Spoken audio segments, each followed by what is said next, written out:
नमस्कार, आदाब, सत श्री अकाल और खुशामदीद। Very very good evening to all of you people. This is Kumar Amit और आप लोग देख रहे हैं आपका अपना चैनल बीकॉम कॉर्नर। फाइनली आप सभी स्टूडेंट्स का इंतजार खत्म हुआ। आज हम शुरू करने वाले हैं आपके BCom programme business organisation and management के लिए हमारी score max one shot series. उम्मीद करता हूं आप सभी इस वीडियो लेक्चर के दरमियान मेरे साथ आखिरी तक बने रहेंगे। कंटेंट अगर आपको यूजफुल लगता है, हेल्पफुल लगता है तो इस वीडियो को लाइक करके अपने दोस्तों के साथ शेयर जरूर करेंगे। बहरहाल विदाउट चलिए शुरू करते हैं। My dear friends, score max series के अंदर हम लोग क्या कुछ कवर करने वाले हैं पहले आप लोग समझ लीजिएगा।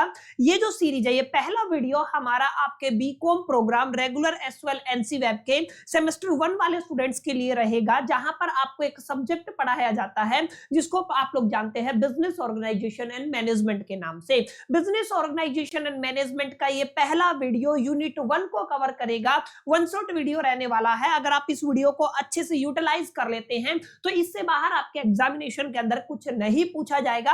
यहां पर हम लोग 2 चैप्टर कवर करने वाले हैं। पहला चैप्टर आपका इंट्रोडक्शन चैप्टर है, जहां पर आप लोग बिजनेस और मैनेजमेंट की डिटेल में जाकर के अंडरस्टैंडिंग करते हैं। उसके बाद सेकंड चैप्टर आपका रहेगा फॉर्म ऑफ बिजनेसेस, और इन दोनों को कंबाइन कर देते हैं तो आपका पहला यूनिट कंप्लीट हो जाता है। उम्मीद करता हूं चीजें आपको समझ में आई होंगी। अब ज्यादा टाइम वेस्ट न करते हुए हम अपने लेक्चर के अंदर चलते हैं और चीजों को एक एक करके अंडरस्टैंड करने की कोशिश करते हैं। उससे पहले अगर आप लोग इस सेशन का फ्री पीडीएफ चाहते हैं तो इस क्यूआर कोड बार कोड को स्कैन कर लीजिएगा। जैसे ही आप लोग स्कैन करेंगे तो आप लोग हमारे टेलीग्राम के ऑफिशियल चैनल के ऊपर रीडायरेक्ट हो जाएंगे। वहां पे आप लोग ज्वाइन कर लीजिएगा। जैसे ही ये सेशन कंप्लीट होता है, इसके 48 घंटे के बाद आपको ये वाला पीडीएफ वहां पे देखने को मिल जाएगा।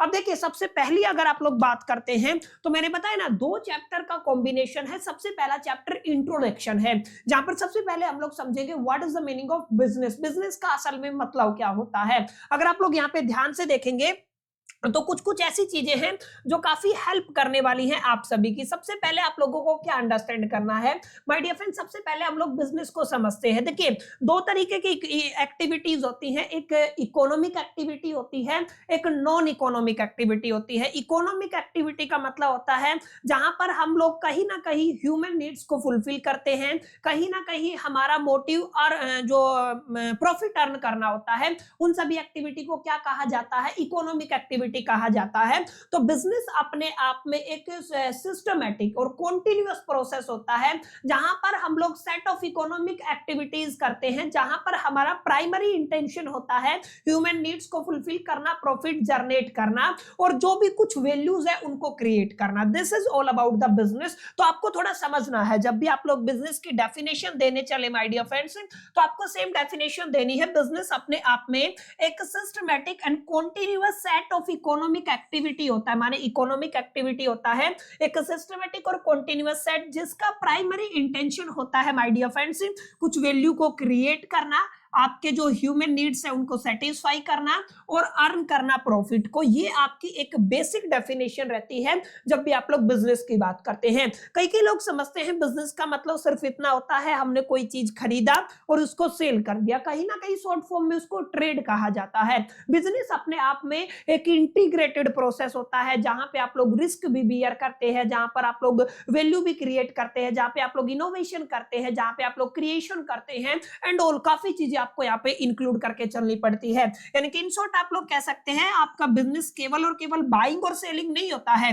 बाइंग और सेलिंग इसका एक हिस्सा होता है, लेकिन असल में ये इंटीग्रेटेड प्रोसेस होता है, जहां पर सबसे पहला जो आपका पार्ट होता है वो होता है आपका रिस्क बियरिंग। जो भी पर्सन एक बिजनेस शुरू करता है, बिजनेस स्टार्ट करता है, उसके पास एक एबिलिटी होती है, कैपेबिलिटी होती है, एक क्षमता होती है कि वो रिस्क को बियर कर सके। उसके बाद यहाँ पे लगातार इनोवेशन करना पड़ता है, क्रिएशन करना पड़ता है। अगर आप लोग इनोवेटिव नहीं है तो आप लोग आउट ऑफ द मार्केट हो जाएंगे। कंपटीशन बहुत ज्यादा टाइट है तो आपको काफी डिफिकल्टी रहेगी। यहाँ पे आपको वैल्यू क्रिएट करना पड़ेगा। जो भी कस्टमर किसी प्रोडक्ट के बदले, किसी भी गुड्स के बदले आपको पे करता है या किसी भी सर्विस के बदले आपको पे करता है, तो आपकी प्राइमरी जो ड्यूटी बनती है वो ये बनती है कि आप लोग उसकी वैल्यू क्रिएट करे, माने जो पैसा उसने दिया है उससे कहीं ना कहीं बढ़ा करके उसको वैल्यू मिलनी चाहिए, यानी कि कस्टमर सेटिस्फाई होना चाहिए। उसके बाद सबसे बड़ा जो पॉइंट है ना, that is the coordination of the resources, माने जितने भी रिसोर्सेज है, जो भी हमारे पास रिसोर्सेज अवेलेबल है, जो भी हमारे पास स्रोत अवेलेबल है, उन सब का एक कोऑर्डिनेशन होना चाहिए। अलग अलग डिपार्टमेंट में उन चीजों को यूज करके मैक्सिमम हम लोग एफिशिएंटली और इफेक्टिवली चीजों को बना पाए, एक पर्टिकुलर बिजनेस को रन कर पाए। एंड लास्ट में अगर आप लोग देखेंगे तो मार्केट ओरिएंटेड डिसीजन मेकिंग भी किसका हिस्सा होता है, बिजनेस का हिस्सा होता है। तो अपने आप में बिजनेस एक वाइड टर्म होती है, हम सिंगल टर्म में बिजनेस को एक्सप्लेन नहीं कर सकते हैं, ये सारी चीजें बिजनेस का हिस्सा होती हैं और ये सारी चीजें ही आपको एग्जामिनेशन के अंदर लिख के आनी है। और एक इंपॉर्टेंट बात आप लोग रखिएगा, आज के डायनामिक वर्ल्ड के अंदर, डायनामिक इन्वायरमेंट के अंदर, जहां पर लगातार चीजें बदल रही है, नई नई टेक्नोलॉजी आ रही है, नए नए रूल्स एंड रेगुलेशन आ रहे हैं, नए नए कंपटीशन आ रहे हैं, नए नए सोशल एक्सपेक्टेशंस आ रही है, ऐसे केस में आपका बिजनेस है वो फुल ऑफ एम्बेडेड रहना चाहिए with the new technology, value creation and innovation. इस चीज का आपको ख्याल रखना है। तो माय डियर फ्रेंड, ये छोटी सी डेफिनेशन उम्मीद करता हूं आपको समझ में आई होगी। बिजनेस क्या होता है? Business is a systematic and the continuous set of economic activity undertaking with the primary intention of creating values, satisfying human needs and generating या earning profit. This is the main extract of this slide. ठीक है, इसके बाद ये सारी चीजें आपके business का हिस्सा होती हैं, चाहे आप लोग रिस्क बियरिंग की बात करें, चाहे आप लोग इनोवेशन एंड वैल्यू क्रिएशन की बात करें, चाहे आप लोग रिसोर्स कोऑर्डिनेशन की बात करें, चाहे बात आप मार्केट ओरिएंटेड डिसीजन मेकिंग की करें। तो यहां से आपको एक क्लैरिटी मिला होगा, एक अंडरस्टैंडिंग मिला होगा कि सर एग्जैक्टली हमें समझ में आ गया बिजनेस का क्या मतलब होता है। तो अगर आप लोग एक बार बिजनेस समझ जाते हैं तो हमें समझना होता है माय डियर फ्रेंड्स, मैनेजमेंट क्या होता है। मैनेजमेंट अपने आप में सिंपल सा प्रोसेस एक होता है। मैनेजमेंट का मतलब एक ऐसा कलाकारी, जिस कलाकारी का इस्तेमाल करके आप लोग किसी भी काम को लोगों से या लोगों के द्वारा या लोगों की हेल्प से कब करवा लें, उसको क्या बोलते हो आप लोग?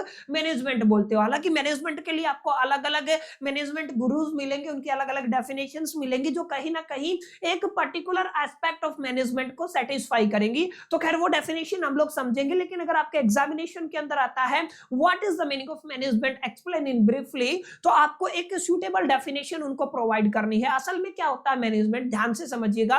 मैनेजमेंट अपने आप में मल्टी डिसिप्लिनरी प्रोसेस होता है और गोल ओरिएंटेड प्रोसेस होता है, जहां पर हम लोग क्या करते हैं, आपके पास फिजिकल रिसोर्सेज अवेलेबल होते हैं, आपके पास ह्यूमन रिसोर्सेज, फाइनेंशियल रिसोर्सेज और आपके इंफॉर्मेशन रिसोर्सेज अवेलेबल होते हैं, उनका मैक्सिमम यूटिलाइजेशन करना होता है इफेक्टिवली और एफिशिएंटली। इसको क्या बोलते हैं आप लोग? इसको बोलते हो मैनेजमेंट। यानी अगर आप लोग मैनेजमेंट की बात करते हैं तो सिंपल से सिंपल डेफिनेशन आप लोग कह सकते हैं, management is a goal driven. याद रखिएगा क्या होता है? Goal driven and multi disciplinary process होता है। किसका? इंटीग्रेशन। याद रखिएगा, human resources, physical resources, financial resources and the information resources to achieve the organisational goal. ये काफी अहम लाइन रहने वाली है। हमें क्या अचीव करना है? ऑर्गेनाइजेशनल गोल। हमें इंडिविजुअल गोल के ऊपर काम नहीं करना है। मैनेजमेंट का मतलब आप जिस ऑर्गेनाइजेशन के साथ काम करते हैं उस ऑर्गेनाइजेशन का एक ऑब्जेक्टिव होता है, एक गोल होता है, एक टारगेट होता है, एक एम होता है। उस एम के लिए हर एक एम्प्लॉय को जो उस ऑर्गेनाइजेशन के साथ जुड़ा हुआ है उस गोल के लिए काम करना होता है। यानी कि जो भी आपका इंटीग्रेशन करना, आपको human, physical and financial and information resources को इंटीग्रेट करके हमें क्या अचीव करना है? ऑर्गेनाइजेशनल ऑब्जेक्टिव अचीव करना है। अलोंग विद ये जो आप लोग ऑब्जेक्टिव अचीव करेंगे, एफिशिएंटली करेंगे और इफेक्टिवली करेंगे, यानी कि सही समय के दरमियान बहुत सही इस्तेमाल करेंगे रिसोर्सेज का, ताकि आप लोग इस ऑर्गेनाइजेशनल गोल को क्या कर सके? अचीव कर सके। समझ में आई मेरी बात? तो मैनेजमेंट अपने आप में गोल ओरिएंटेड या फिर goal driven multi disciplinary process होता है of integration of the human, physical and financial and information resources to achieve organisational goal या organisational objective efficiently and effectively.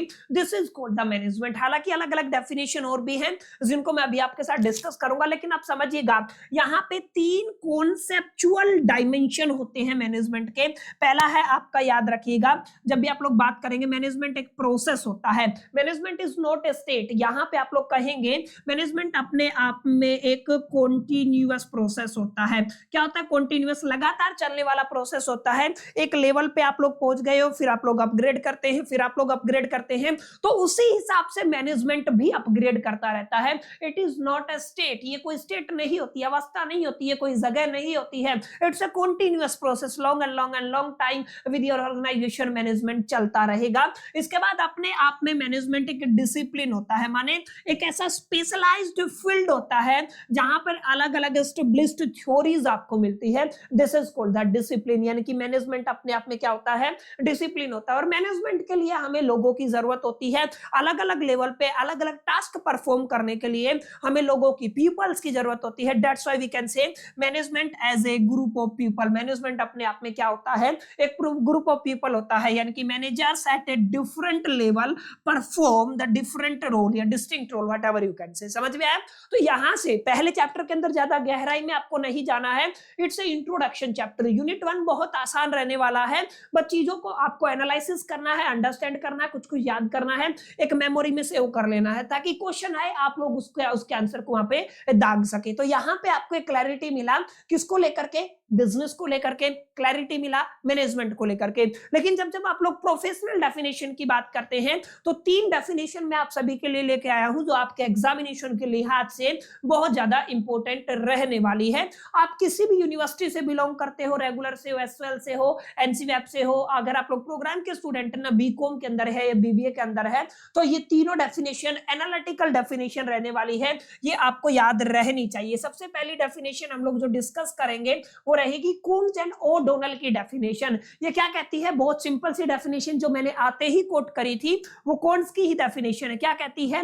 वो कहती है मैनेजमेंट एक ऐसी आर्ट है, यानी कि एक ऐसी कला है जिस कला का इस्तेमाल करके we are getting things done through and with, याद रखिएगा, through and with people in formally organised group. Clear है? यानी कि एक ऐसी कलाकारी हम जिसका इस्तेमाल करके लोगों से या लोगों के साथ काम निकलवाते हैं, उसको क्या कहते हैं? मैनेजमेंट कहते हैं। ये किसकी डेफिनेशन है? ये कौन्स की डेफिनेशन है, याद रखिएगा माय डियर फ्रेंड्स। ठीक है, अगर आप लोग थोड़ा आगे चलते हैं तो हम किसकी डेफिनेशन देखेंगे? हम देखने वाले हैं पीटर ड्रकर की डेफिनेशन। पीटर ड्रकर की डेफिनेशन बहुत सिंपल सी है, management is all about the human being. Management क्या होता है? ह्यूमन बीइंग्स होता है। It task is to make people capable. इसका टास्क क्या होता है? लोगों को हम कैपेबल बना दें ताकि वो जॉइंट परफॉर्मेंस कर सके। समझ में आया? यानी कि अगर आप लोग पीटर ड्रकर की डेफिनेशन की बात करते हैं तो management is about human beings, its task is to make people capable of joint performance। ठीक है, ये बेसिक डेफिनेशन है। काफी अहम डेफिनेशन आपकी हेनरी फियोल की भी रहने वाली है।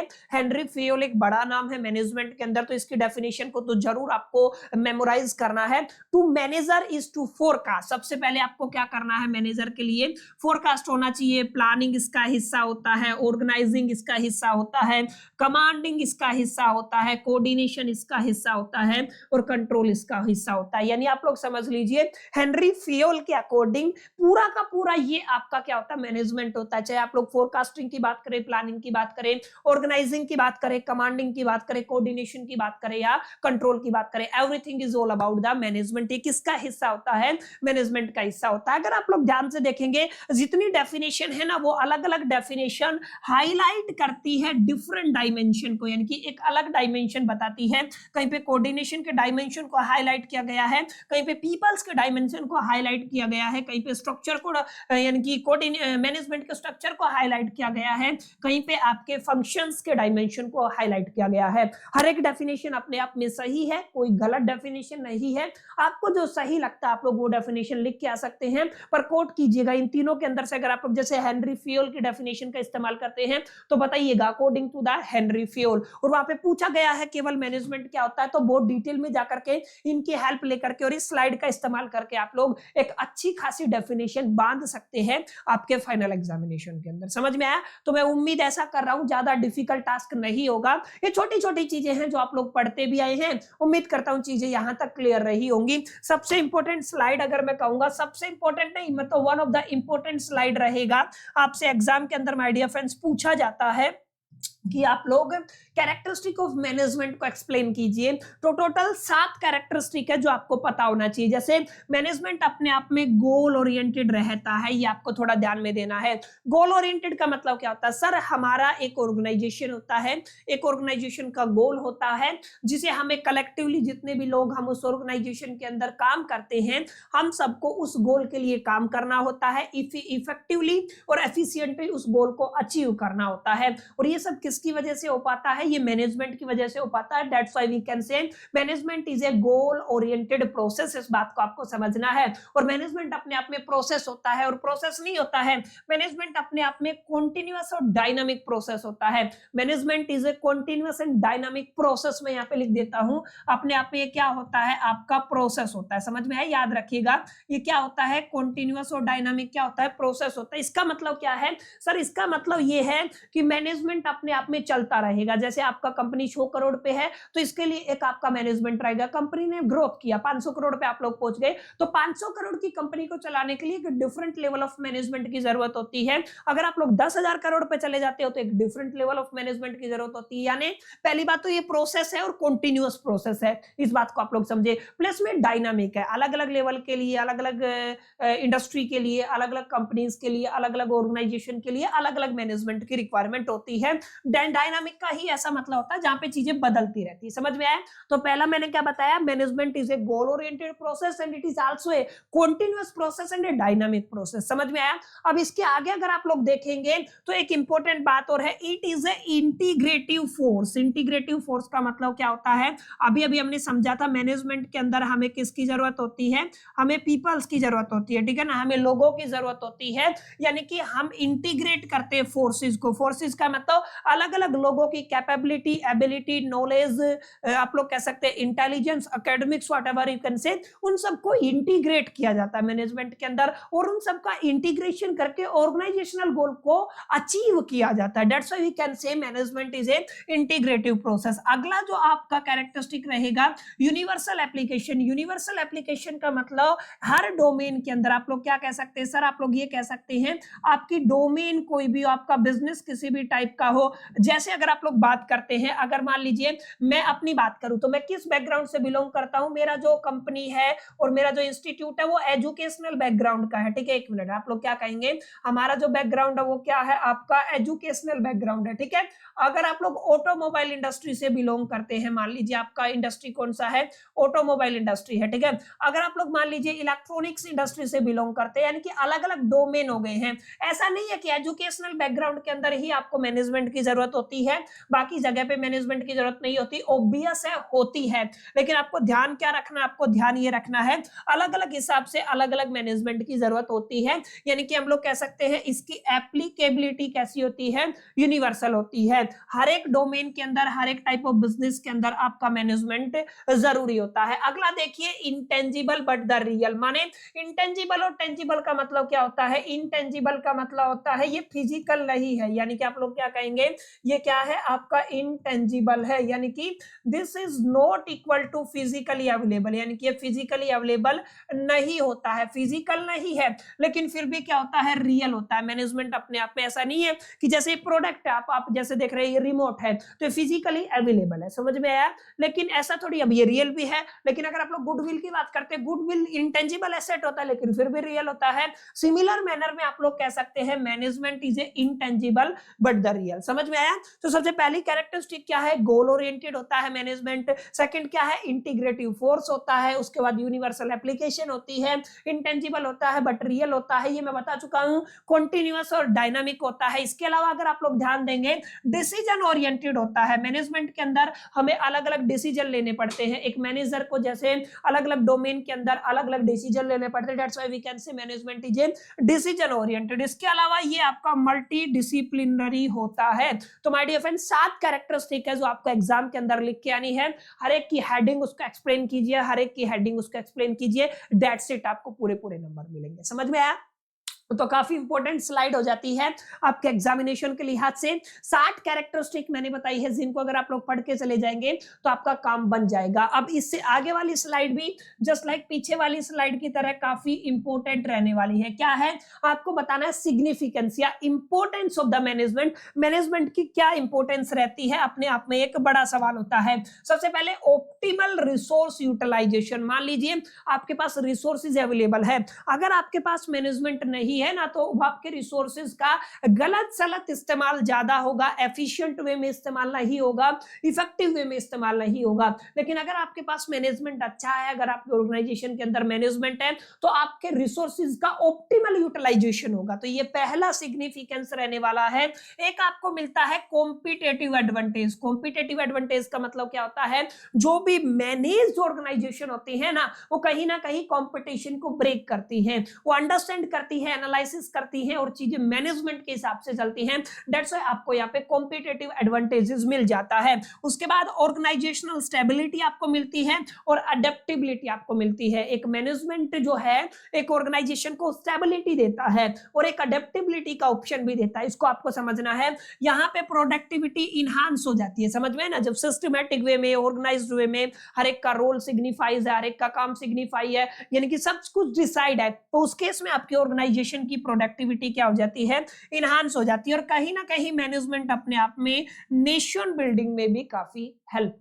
समझ में आई मेरी बातें? तो बहुत बेसिक बेसिक पॉइंट है माय डियर फ्रेंड्स, अगर आप लोग इनको एक्सप्लेन करके आएंगे तो आपको पूरे पूरे नंबर मिलेंगे। पहला पॉइंट क्या है, optimal resource utilisation, competitive advantages आपको मिलता है, ऑर्गेनाइजेशनल स्टेबिलिटी मिलती है, ऑर्गेनाइजेशनल अडेप्टेबिलिटी का ऑप्शन मिलता है, प्रोडक्टिविटी इनहांस हो जाती है और कहीं ना कहीं ये नेशन बिल्डिंग में भी आपकी काफी हेल्प करता है। समझ में आया? तो ऐसे ऐसे करके आपको मैनेजमेंट की अंडरस्टैंडिंग हो रही होगी कि असल में मैनेजमेंट कैसे कैसे चलता है। अब अगर आप लोग देखेंगे तो जो ऑप्शन मैंने आपको अभी पढ़ के बताए हैं, जैसे ऑप्टिमल रिसोर्स यूटिलाइजेशन कुछ इस तरीके से लिख सकते हैं, कॉम्पिटेटिव एडवांटेजेस कुछ इस तरीके से लिख सकते हैं, ऑर्गेनाइजेशनल स्टेबिलिटी एंड अडेप्टेबिलिटी को ऐसे एक्सप्लेन कर सकते हैं, इनहांस प्रोडक्टिविटी को ऐसे एक्सप्लेन कर सकते हैं, नेशन बिल्डिंग को आप लोग ऐसे एक्सप्लेन कर सकते हैं। समझ में आया? तो बहुत बेसिक चीजें हैं, कोई डिफिकल्ट टास्क नहीं है, थोड़ा थोड़ा पढ़ेंगे ना तो आप लोग बहुत आसानी से इसको क्रैक कर पाएंगे। चलिए आगे चलते हैं। Role of organisation and the management, काफी अहम स्लाइड है तो आप लोग इसको जरूर थोड़ा ध्यान से पढ़िएगा। ऑर्गेनाइजेशन की बात हो रही है और दूसरा किसकी बात हो रही है माय डियर फ्रेंड्स, मैनेजमेंट की बात हो रही है। मैनेजमेंट और ऑर्गेनाइजेशन हमारे डेली लाइफ के अंदर किस तरीके से इनका रोल रहता है ये एक्सप्लेन करना है। काफी इंपॉर्टेंट सवाल है, एग्जाम के अंदर थ्योरेटिकल क्वेश्चन बनता है। एक्सप्लेन कीजिए किस तरीके से ऑर्गेनाइजेशन हमारी डेली लाइफ को इंपैक्ट करती है, किस तरीके से मैनेजमेंट हमारी डेली लाइफ को इंपैक्ट करता है। तो सबसे पहले हम लोग बात करते हैं ऑर्गेनाइजेशन की, ठीक है ना। ऑर्गेनाइज करना ऑब्वियस सी बात है, जब चीजों को ऑर्गेनाइज करते हैं तभी चीजें डन होती है। एक बार समझ लेते हैं क्या कुछ यहाँ पे लिखा हुआ है। Organisation are the basic building block of a modern economic system. ये काफी अहम स्लाइड है अपने आप में। ऑर्गेनाइजेशन क्या होता है, जो भी बेसिक बिल्डिंग इकोनॉमिक सिस्टम है, मॉडर्न इकोनॉमिक सिस्टम है, उसका बेसिक बिल्डिंग ब्लॉक कौन है, आपका ऑर्गेनाइजेशन है। उनके रोल क्या क्या, देखिए आपके रोल है सबसे पहले तो आपका provision of the goods and the services at a scale. आपका जो गुड्स एंड सर्विसेज का क्या स्केल रहेगा, इसके लिए प्रोविजन प्रोवाइड करना। एम्प्लॉयमेंट जनरेशन का काम भी एक ऑर्गेनाइजेशन का होता है। टेक्नोलॉजिकल एडवांसमेंट का काम भी किसका होता है, आपके ऑर्गेनाइजेशन का होता है। वेल्थ क्रिएशन एंड डिस्ट्रीब्यूशन का काम भी किसका होता है, ऑर्गेनाइजेशन का। And promotion of the societal welfare through the CSR and the ethical practices, ये आपको थोड़ा ध्यान में रखना है। छोटी छोटी बातें आप लोग एग्जाम के अंदर लिख के आइएगा, आपका काम हो जाएगा। चलिए मैनेजमेंट की अगर आप लोग बात करते हैं तो मैनेजमेंट के काफी इंपॉर्टेंट रोल है आपकी डेली लाइफ के अंदर। सबसे पहले convert resources into the output. अगर आपके पास कोई भी रिसोर्सेज है उसको किस में कन्वर्ट करने में हेल्प करता है, आउटपुट में हेल्प करता है एफिशिएंटली। आपको थोड़ा ध्यान में देना है, समझ में आई? यानी आप लोग क्या कह सकते हैं, management enable organisation to convert resources into the output efficiently. अगर आपके पास रिसोर्सेज है, अगर आप लोग उससे एफिशिएंटली आउटपुट लेना चाहते हैं तो उसमें हमारी कौन हेल्प करेगा माय डियर फ्रेंड्स, हमारी हेल्प करेगा मैनेजमेंट। अगर आप लोग देखेंगे अलाइन इंडिविजुअल गोल, सबसे इंपॉर्टेंट लाइन है, इंडिविजुअल गोल को अलाइन करता है ऑर्गेनाइजेशनल गोल के साथ। ये मैं शुरू में एक्सप्लेन कर चुका हूं। एक इंडिविजुअल गोल से हट करके जब आप एक ऑर्गेनाइजेशन के अंदर काम करते हैं तो हमें ऑर्गेनाइजेशनल गोल के ऊपर काम करना पड़ता है। Respond strategically to environment forces, ये आपका काफी इंपॉर्टेंट रहेगा। रिस्पॉन्ड करना स्ट्रेटेजिकली टू इन्वायरमेंटल फोर्सेस, समझ में आया? ये भी किसका काम होता है? मैनेजमेंट का काम होता है। क्रिएटिंग ऑर्गेनाइजेशन, अच्छा यहाँ पे देखिए मैनेज कॉम्प्लेक्सिटी, कॉम्प्लेक्सिटी को मैनेज करना, अनसर्टेनिटी अनिश्चितता को मैनेज करना, जो भी चेंजेस आ रहे हैं उन सबको मैनेज करने का काम, क्योंकि मैनेजमेंट है तो मैनेज करने का काम होता है। क्रिएट ऑर्गेनाइजेशनल कल्चर, माने ऑर्गेनाइजेशनल कल्चर भी कौन क्रिएट करता है? मैनेजमेंट क्रिएट करता है, वैल्यूज क्रिएट करता है और लॉन्ग टर्म सस्टेनेबिलिटी को भी क्रिएट करता है। समझ में आया? तो बेसिक बेसिक चीजें हैं, यहाँ पे मेरे को समझाने की कोई जरूरत है नहीं, ज्यादा टाइम हम लोग यहाँ पे नहीं लगाएंगे, ताकि आप लोग एक बार रीड करेंगे तो आपको चीजें समझ में आ जाएंगी। एग्जामिनेशन के अंदर क्वेश्चन आता है तो आप लोग ऐसे लिख के आ सकते हैं, क्योंकि वन शॉट है तो बहुत रिवीजन है ये अब एक तरीके का, कि आपको एक बेसिक अंडरस्टैंडिंग हो। इसके बाद इसी यूनिट से जुड़े हुए तमाम इंपॉर्टेंट क्वेश्चन करा दूंगा, जिनसे बाहर आपको कुछ देखने को नहीं मिलेगा। एक बार आप लोग रिवीजन कर लीजिए चीजें, ताकि आपको अच्छे से समझ में आ सके। चलिए अब थोड़ा आगे चलते हैं। नेचर ऑफ मैनेजमेंट काफी इंपॉर्टेंट स्लाइड रहेगी, नोट कर लीजिएगा। यहां से असली कंटेंट शुरू होता है। मैनेजमेंट अपने आप में देखिए, अब यहाँ पे तीन चीजें होती हैं, मैं आपको समझाना चाहता हूं मैनेजमेंट का नेचर क्या होता है। मैनेजमेंट का नेचर का मतलब सर समझे नहीं, सर मैनेजमेंट की जब आप लोग बात करते हैं ना, तो मैनेजमेंट के अंदर आपको कुछ बातों का ख्याल रखना पड़ता है। जैसे मैनेजमेंट हमारे पास तीन ऑप्शन होते हैं। मैनेजमेंट या तो आर्ट हो सकता है, आर्ट का मतलब क्या होता है, जिसको आप लोग कला कहते हैं। दूसरा आपका मैनेजमेंट अपने आप में क्या हो सकता है, साइंस हो सकता है, ठीक है, आप लोग क्या कह सकते हैं, आप लोग साइंस कह सकते हैं। और तीसरा नेचर क्या हो सकता है, आप लोग कह सकते हैं इसको ये प्रोफेशन हो सकता है, ठीक है ना। तो मैनेजमेंट असल में क्या है, ये एक बड़ा सवाल है। मैनेजमेंट अपने आप में आर्ट है, साइंस है या नेचर है, माने हम लोग मैनेजमेंट के नेचर की बात कर रहे हैं, उसकी प्रकृति क्या है। तो आप लोगों को जानकर बड़ा थोड़ा सा आश्चर्य होगा कि मैनेजमेंट तीनों है। मैनेजमेंट अपने आप में आर्ट भी है, मैनेजमेंट अपने आप में साइंस भी है, मैनेजमेंट अपने आप में प्रोफेशन भी है। अब ध्यान रखिएगा, जो लोग मैनेजमेंट करते हैं वो मैनेजमेंट करने वाले लोग प्रोफेशनल होते हैं, जस्ट लाइक ए सीएमए। इस बात को आपको ख्याल में रखना है, समझ में आया?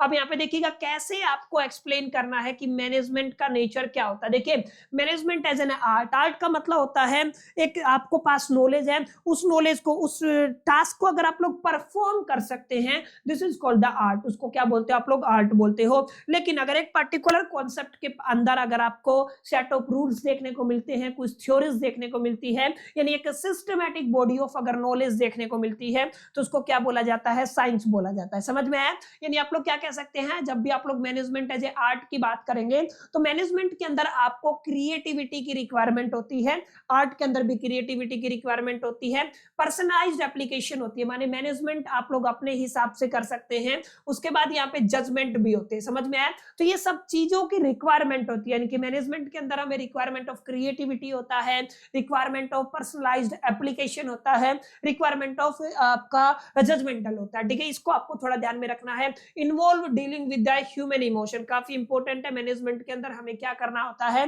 ही डील करना होता है, किसके साथ, ह्यूमन इमोशन के साथ, जो कहीं ना कहीं एक आर्ट होती है। यहाँ पे हमें मोटिवेशन के साथ डील करना होता है, कॉन्फ्लिक्ट जो टकराव होता है उसके साथ डील करना होता है। Success varies with the individual managers ability, ये भी काफी इंपॉर्टेंट है। सक्सेस किसके साथ वेरी करती है, मैनेजर की इंडिविजुअल एबिलिटी के साथ, कैपेबिलिटी के साथ, क्षमता के साथ, नॉलेज के साथ, विजडम के साथ। और माय डियर फ्रेंड्स ये सारे पॉइंट एक्सप्लेन करते हैं कि आपका जो मैनेजमेंट है वो क्या है, आर्ट है। समझ में आया? यानी कि यहाँ पे क्रिएटिविटी की जरूरत होती है, यहाँ पे पर्सनलाइज्ड एप्लीकेशन की जरूरत होती है, यहाँ पे जजमेंट की जरूरत होती है। ये डील करता है ह्यूमन इमोशंस के साथ, मोटिवेशन के साथ एंड कॉन्फ्लिक्ट के साथ, ठीक है। ये सक्सेस वेरी करती है इंडिविजुअल मैनेजर्स की एबिलिटी पे, ठीक है। तो इसको क्या बोलोगे आप लोग माय डियर फ्रेंड्स, इसको हम लोग कह सकते हैं that's why this is N art. Art का मतलब anything that can be perform is called the art and management is also perform, ठीक है, मैनेजमेंट को क्या करते हो आप लोग, परफॉर्म करते हो, इसलिए क्या बोला जाता है आपका इसको हम लोग कह सकते हैं कि this is an art.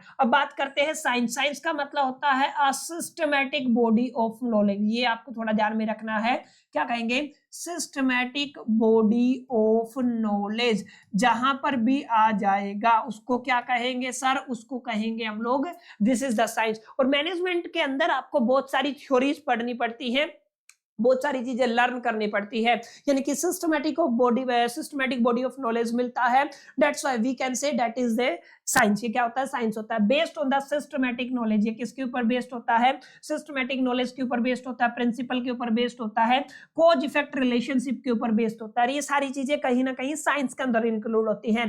Theories वजह से अगर आप लोग बात करते हैं, टेलर ने थ्योरी दी थी, हेनरी फियोल ने, वेबर ने, मायो ने, सबने एक थ्योरी दी थी, प्रोवाइड ए साइंटिफिक फाउंडेशन, यानी कि इन सब ने क्या प्रोवाइड किया था, एक साइंटिफिक फाउंडेशन प्रोवाइड किया था, that's why we can say the management is a क्या होता है आपका साइंस होता है। However its principle are not exact like the natural science, ये काफी इंपॉर्टेंट लाइन है, नोट कर लीजिएगा।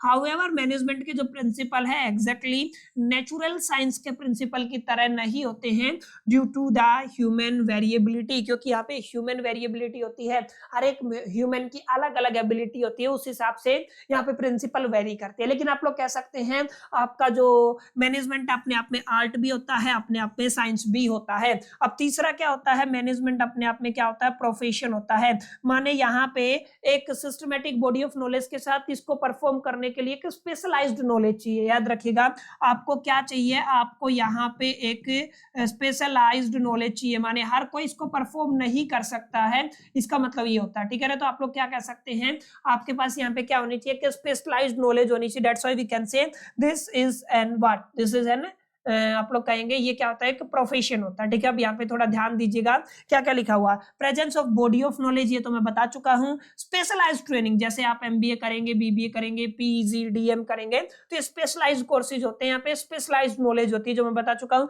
एक स्पेशल कोड ऑफ कंडक्ट होता है, ठीक है ना, through AIMA and the global bodies के थ्रू होता है, यानी कि हर कोई इसको परफॉर्म नहीं कर सकता है। Increasing trend towards the professionalisation in India, ये भी आपको थोड़ा ध्यान में रखना है, यानी कि कॉम्बिनेशन होता है। आप लोग कह सकते हैं ये प्रोफेशन भी है, ये आपका साइंस भी है, और ये आपका आर्ट भी है, क्या, जिसकी आप लोग बात कर रहे हैं, मैनेजमेंट, ठीक है। तो अगर आपसे पूछे explain the nature of the management, तो आपको ये सारी बातें लिख के आनी है, अपने हिसाब से भी कुछ कुछ चीजें आप लोग एक्सप्लेन कर सकते हैं, और बहुत इजीली एक अच्छा आंसर आपके आंसर शीट के अंदर आप क्रिएट कर सकते हैं। समझ में आया। तो अभी तक हम लोगों ने क्या क्या पढ़ा, अभी तक माय डियर फ्रेंड्स हम लोगों ने कुछ कुछ चीजें पढ़ी हैं, देख लेते हैं। सबसे पहले बिजनेस का मीनिंग पढ़ा, मैनेजमेंट का मीनिंग पढ़ा, मैनेजमेंट की प्रोफेशनल डेफिनेशंस को एनालिसिस किया, मैनेजमेंट की कैरेक्टरिस्टिक को एनालिसिस किया, मैनेजमेंट के सिग्निफिकेंस को एनालिसिस किया। उसके बाद हमने देखा मैनेजमेंट और ऑर्गेनाइजेशन के हमारी डेली लाइफ के अंदर क्या रोल रहने वाला है।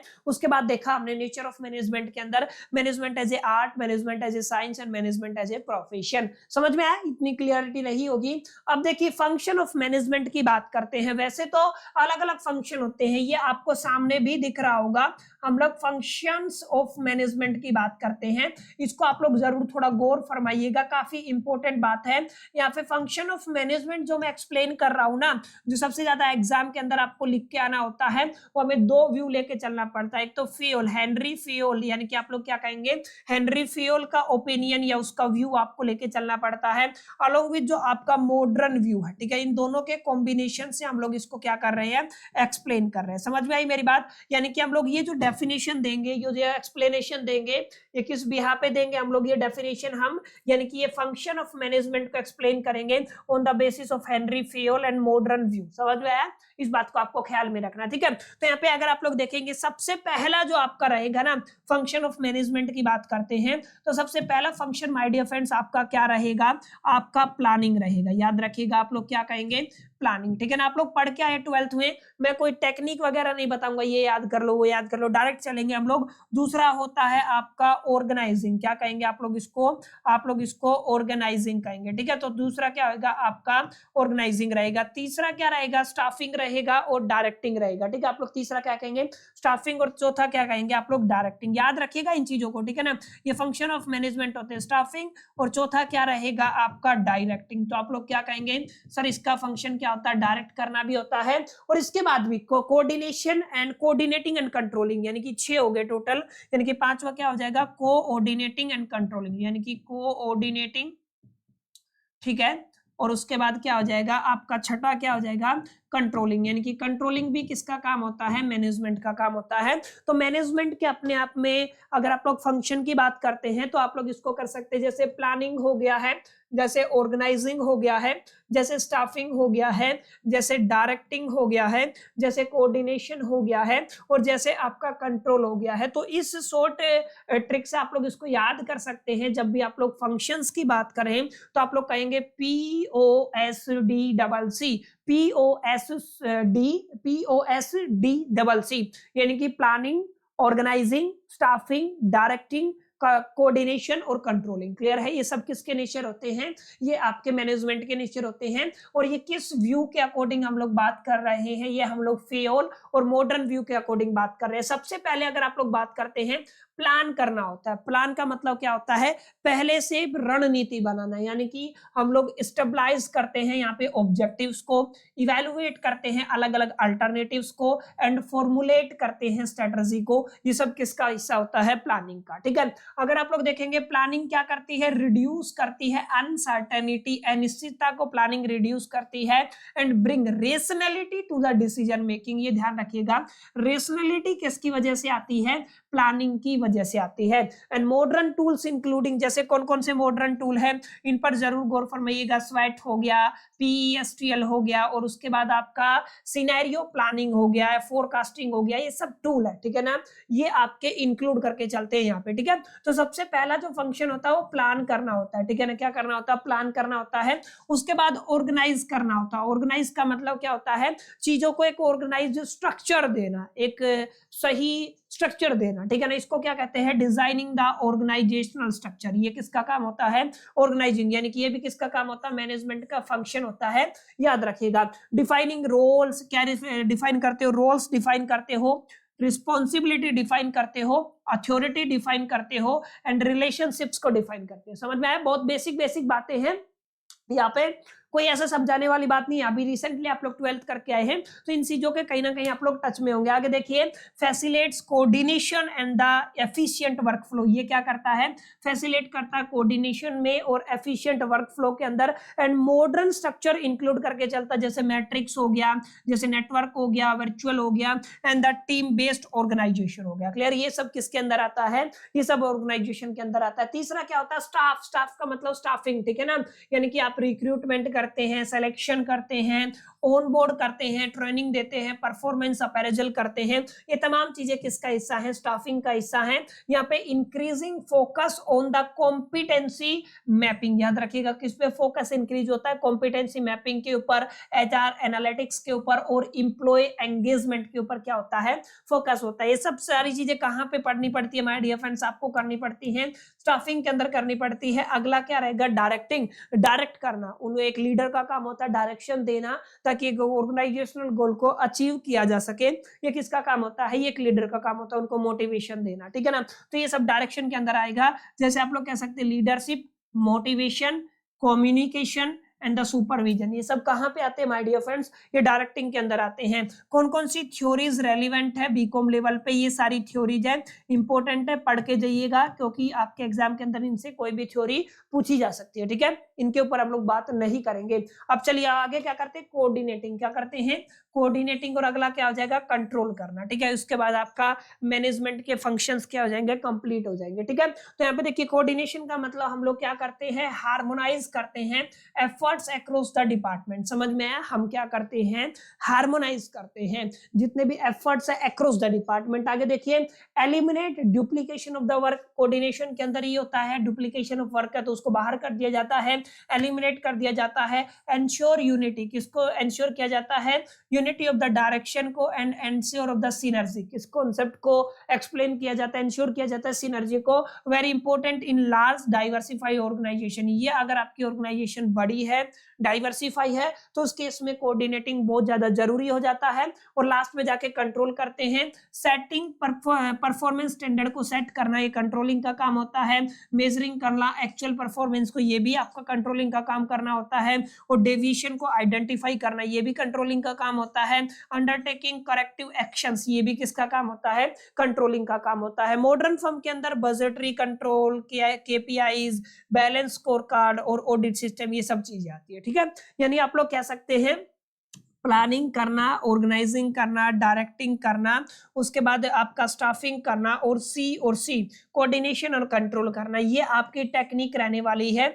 ये क्या है, ये किसके अकॉर्डिंग है, ये आपका एक तो फियोल का ओपिनियन या फियोल का जो व्यू है, प्लस में हम लोग मॉडर्न व्यू की बात कर रहे हैं। समझ में आए तो आप लोग क्या कहेंगे, आप लोग कहेंगे सर मॉडर्न व्यू की हम लोग बात कर रहे हैं। ठीक है, इन दोनों के कॉम्बिनेशन से आपको ये आपका मैनेजमेंट का फंक्शन देखने को मिलता है। यानी हमने क्या एक्सप्लेन कर दिया, फंक्शन ऑफ मैनेजमेंट। ठीक है, उम्मीद करता हूं यहां तक चीजें आपको अच्छे से समझ में आ गई होंगी, कोई डिफिकल्टी यहाँ पे आपको देखने को नहीं मिली होगी। एक रिवीजन है तो आपको एक मोटा मोटा आइडिया लग रहा होगा क्या क्या चीजें हमें पढ़नी है, किस किस तरीके के सवालात आपके एग्जामिनेशन के अंदर पूछे जाते हैं। समझ में आया? तो माय डियर फ्रेंड्स बस इतना ही था पहला आपका यूनिट इस चैप्टर के अंदर, सॉरी पहले चैप्टर इस यूनिट के अंदर। अब इसके बाद जो हम यूनिट चैप्टर शुरू करने वाले हैं वो रहेगा माय डियर फ्रेंड्स आपका फॉर्म ऑफ द बिजनेस। उम्मीद करता हूँ यहाँ तक चीजें आपको समझ में आई होंगी। तो चलिए अब शुरू करते हैं अपनी यूनिट के आखिरी और सेकंड चैप्टर को, जो रहने वाला है डिफरेंट फॉर्म ऑफ बिजनेस, या फिर आप लोग कह सकते हैं फॉर्म ऑफ बिजनेसेस। ठीक है,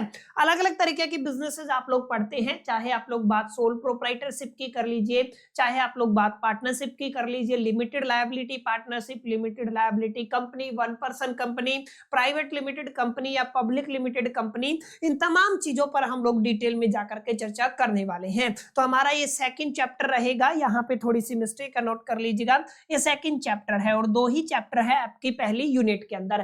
तो अभी हम पढ़ने वाले हैं फॉर्म ऑफ बिजनेसेस को, अब ध्यान से समझिएगा। ओनरशिप फॉर्म की अगर आप लोग बात करते हैं ना, तो अपने आप में फॉर्म ऑफ बिजनेस कह दीजिए या ओनरशिप फॉर्म कह दीजिए, ये डिनोट करती है आपके बिजनेस के legal and the structural configuration को, जिसके अकॉर्डिंग आपकी बिजनेस एक्टिविटी होगी। यानी कि आपके बिजनेस कॉन्फ़िगरेशन क्या है, आपके बिजनेस का लीगल और स्ट्रक्चरल जो कॉन्फ़िगरेशन है वही डिसाइड करता है एग्जैक्टली आपकी बिजनेस एक्टिविटी को। समझ में आया? तो बहुत बेसिक बातें हैं। आपको ओनरशिप फॉर्म क्यों पढ़ना है, क्योंकि ये चीजें ओनरशिप फॉर्म है, चाहे सोल प्रोप्राइटरशिप हो, चाहे पार्टनरशिप हो, चाहे limited company, whatever you can से, ये सब चीजें लीगल और स्ट्रक्चरल कॉन्फ़िगरेशन को रिप्रेजेंट करती है आपकी कंपनी के, आपके ऑर्गेनाइजेशन के, और किस तरीके से आपकी बिजनेस एक्टिविटीज कंडक्ट होंगी, यही चीजें डिसाइड करती है। समझ में आया?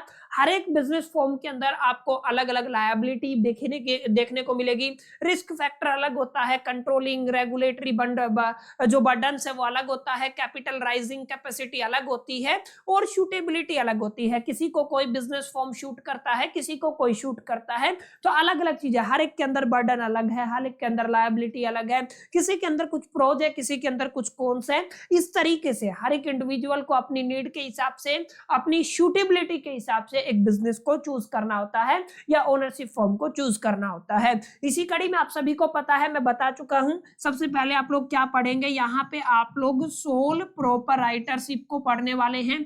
उसके बाद आप लोग क्या पढ़ेंगे सर, उसके बाद हमें पढ़ना है आपका पार्टनरशिप, जो आप लोग कहीं ना कहीं काफी डिटेल में जाकर के 12th में भी पढ़ के आए हैं। तीसरा क्या रहने वाला है, आई थिंक आपका लिमिटेड लायबिलिटी पार्टनरशिप हो जाएगा।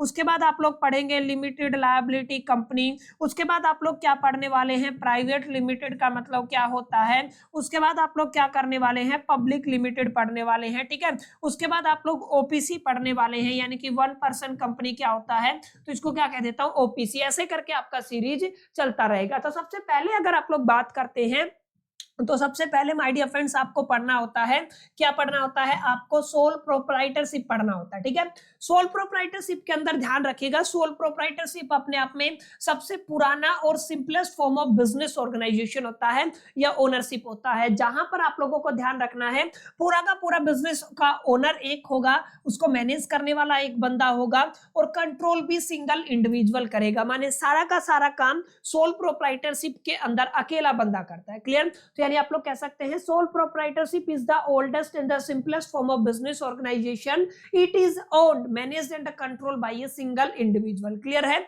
ये सिंपल सा फॉर्मूला है, कोई ज्यादा यहाँ पे रॉकेट साइंस नहीं है। कुछ कैरेक्टरिस्टिक है, कुछ एडवांटेजेस है और कुछ लिमिटेशन भी है। तीनों मुद्दों पर बात कर लीजिए। सबसे पहले अगर आप लोग कैरेक्टरिस्टिक की बात करते हैं तो सबसे पहले आप लोग कहेंगे कंप्लीट कंट्रोल मिल जाता है किसका? आपका ओनर का, बिजनेस के ऊपर। अगर आप लोग सेकंड बात करते हैं, कैरेक्टरिस्टिक होती है अनलिमिटेड लायबिलिटी। अनलिमिटेड लायबिलिटी का मतलब होता है अगर आपके ऊपर कोई लोन है, आपके ऊपर कोई लायबिलिटी है, आपके ऊपर कोई ऑब्लिगेशन है, फाइनेंशियल ऑब्लिगेशन है, तो वो ऑब्लिगेशन आपको पे करना पड़ेगा, चाहे आप लोग पर्सनल एसेट ही क्यों ना बेचे। तो इसको कहते हो अनलिमिटेड लायबिलिटी। समझ में आया? यानी कि जो ओनर है, बिजनेस का ओनर है, उसके पर्सनल एसेट्स भी बेचे जा सकते हैं, उनको बेच करके रिकवरी की जा सकती है। ठीक है? तो this is called the unlimited liability. Unlimited liability यानी कि पर्सनल एसेट्स में भी यूज, ध्यान रखिएगा यहाँ पे क्या होता है, पर्सनल एसेट्स को यूज किया जा सकता है बिजनेस डेट को कवर करने के लिए। उसके बाद मिनिमम लीगल फॉर्मेलिटीज, या मैं कहूंगा यहाँ पे कोई लीगल फॉर्मेलिटीज होती ही नहीं है कि रजिस्ट्रेशन करवाना है, ये करवाना है, वो करवाना है। जैसे ना यहाँ पे आपको एमओए बनवाना होता है, मेमोरेंडम ऑफ एसोसिएशन, ना एओए होता है, आर्टिकल ऑफ एसोसिएशन, ऐसी ऐसी कॉम्प्लिकेटेड चीजें कुछ नहीं होती है। मिनिमम लीगल फॉर्मेलिटीज अगर किसी ओनरशिप फॉर्म के अंदर होती है तो वो सोल प्रोप्राइटरशिप होता है। अच्छा, यहाँ पे ध्यान रखिएगा, यहाँ पे डायरेक्ट इंसेंटिव मिलता है, माने ओनर को क्या मिलता है? सीधा सीधा प्रॉफिट किसकी गोद में जाता है? ओनर की गोद में जाता है, क्योंकि वही ओनर है, वही मैनेजर है, वही पूरा का पूरा कंट्रोल करने वाला है। ठीक है? तो ये आपका पॉजिटिव पॉइंट रहता है। सूटेबल फॉर स्मॉल स्केल, अगर आप लोग चाहते हैं स्मॉल स्केल बिजनेस के लिए सूटेबल होता है, या फिर लोकल बिजनेस के लिए सूटेबल होता है। ठीक है? तो बुनियादी बातें हैं, आप लोग क्लास 12 के अंदर भी पढ़ के आए हैं, तो आपको एक क्लैरिटी मिला होगा। अब बात करते हैं एडवांटेजेस की। एडवांटेजेस के अंदर सबसे पहले तो आपको फ्लेक्सिबिलिटी मिलता है हाई डिग्री का। ठीक है? बहुत हाई फ्लेक्सिबिलिटी मिलता है। क्विक डिसीजन मेकिंग होता है, क्योंकि अकेला आदमी है, डिसीजन आसानी से ले पाएगा। अगला क्या होता है? Confidentiality of the business affairs, ये आपको यानी कि जो भी कॉन्फिडेंशियल इंफॉर्मेशन है बिजनेस की, वो ओनर के पास होती है। लो ऑपरेशन कॉस्ट, क्योंकि अकेला है तो ऑपरेशन कॉस्ट भी लो होता है।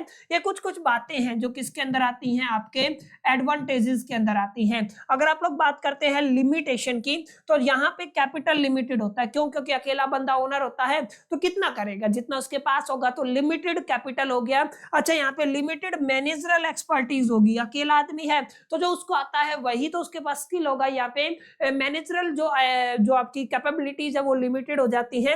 Business continuity is uncertain, depend upon the life of the owner, यानी कि ऑब्वियस सी बात है ये अनसर्टेन होता है। किसके ऊपर डिपेंड करता है? ओनर की लाइफ के ऊपर डिपेंड करता है। अगर ओनर नहीं तो ऑब्वियस सी बात है बिजनेस नहीं। तो बेसिक बातें हैं। सोल प्रोप्राइटरशिप के अंदर अगर आप लोग इतना लिख के आ जाएंगे तो मोर देन इनफ रहेगा, आपका काम हो जाएगा बहुत आराम से। ठीक है? समझ में आई ये सारी बातें? यानी कि यहाँ पे जो कैपिटल लिमिटेड होता है, मैनेजरल एक्सपर्टीज लिमिटेड होती है, स्किल्स लिमिटेड होती है, ग्रोथ फैक्टर लिमिटेड होता है, और अनसर्टेन बिजनेस होता है। कहीं ना कहीं इसके अंदर जो कमियां है ना वो दूर की गई कहाँ पे? पार्टनरशिप के अंदर। पार्टनरशिप अपने आप में एक ऐसा एग्रीमेंट होता है जहां पर दो या दो से लोग ज्यादा लोग आकर के एक म्यूचुअल एग्रीमेंट करते हैं और वो एग्री होते हैं कि हम कंबाइनली एक बिजनेस रन करेंगे और प्रॉफिट एंड लॉसेस को अपने हिसाब से बांट लेंगे। ठीक है? According to the partnership deed. तो उसको क्या बोलते हैं आप लोग? पार्टनरशिप बोलते हो। तो यही डेफिनेशन यहाँ पे लिखी हुई है। Partnership is an agreement between the two और मोर पर्सन, यानी कि दो या दो से ज्यादा लोगों के बीच में एक एग्रीमेंट होता है टू कैरी ऑन। याद रखिएगा क्या करने के लिए? कैरी ऑन करने के लिए। Business and share the profit. हालांकि हम प्रॉफिट की बात करते हैं, लॉस यहाँ पे कहते नहीं है, लेकिन लॉस भी शेयर करना पड़ता है। और जो पार्टनरशिप है उसको गवर्न कौन करता है? Indian partnership act 1932। ये सेम आपके बिजनेस लॉ के अंदर भी यूनिट डाला गया है, आप सभी ने पढ़ा होगा। समझ में आया? तो ये एक सिंपल सा फॉर्मूला है। पार्टनरशिप एक ऐसा एग्रीमेंट होता है, दो या दो से ज्यादा लोग मिल करके और एक बिजनेस को चलाने के लिए और प्रॉफिट शेयर करने के लिए एग्रीमेंट करते हैं, और इसको गवर्न कौन करता है? Indian partnership act 1932। याद रखिएगा जो लिमिटेशंस आपको सोल प्रोप्राइटरशिप के अंदर देखने को मिली थी, उनका कहीं ना कहीं समाधान आपको यहाँ पे देखने को मिलेगा। अच्छा, सबसे पहले कैरेक्टरिस्टिक की बात कर लेते, फिर एडवांटेजेस डिसएडवांटेजेस पर आएंगे। पहले तो ये है कि मिनिमम 2 लोग हो सकते हैं, मैक्सिमम 50 पार्टनर हो सकते हैं। ये लिमिटेशन है according to the companies act 2013। 2013 का कंपनीज एक्ट क्या कहता है? पार्टनरशिप के अंदर आप मैक्सिमम कितने पार्टनर हो सकते हो, 50, मिनिमम कितने हो सकते हैं, 2, ये आपका कैरेक्टरिस्टिक रहेगा।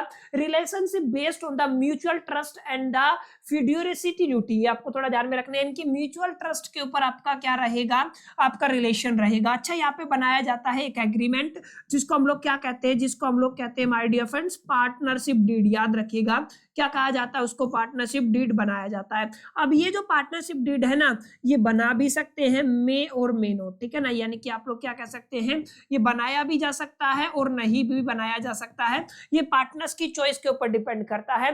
लेकिन ये पार्टनरशिप डीड एक ऐसा एग्रीमेंट होता है जिसके अंदर सारी टर्म्स एंड कंडीशन लिखी जाती है। हालांकि यहाँ पे म्यूचुअल ट्रस्ट के ऊपर चीजें चलती है। ज्वाइंट एंड सर्वर लायबिलिटी, ये आपका थोड़ा ध्यान रखिएगा, यहाँ पे ज्वाइंट और सर्वर लायबिलिटी होती है। एजेंसी प्रिंसिपल का रिलेशन होता है। एजेंसी प्रिंसिपल का मतलब क्या होता है, समझ लीजिए, 3 पार्टनर है, ए प्लस बी प्लस सी, ये तीनों पार्टनर है, ठीक है ना। किसी एक ने कोई डिसीजन लिया है, ठीक है ना, ये क्या हुआ है आपका, किसी एक ने क्या लिया है, आपका डिसीजन लिया है, तो उसके लिए क्या होगा, इन दोनों भी, ये दोनों भी लायबल माने जाएंगे, यानी कि each partner is agent of the firm, यानी कि हर पार्टनर क्या होता है, फर्म का एजेंट भी होता है। एक प्रिंसिपल होता है, एक एजेंट होता है, यानी कि हर एक पार्टनर ओनर भी है और एजेंट भी है, ये याद रखना है। इसको कहते हैं एजेंसी प्रिंसिपल रिलेशन, ठीक है।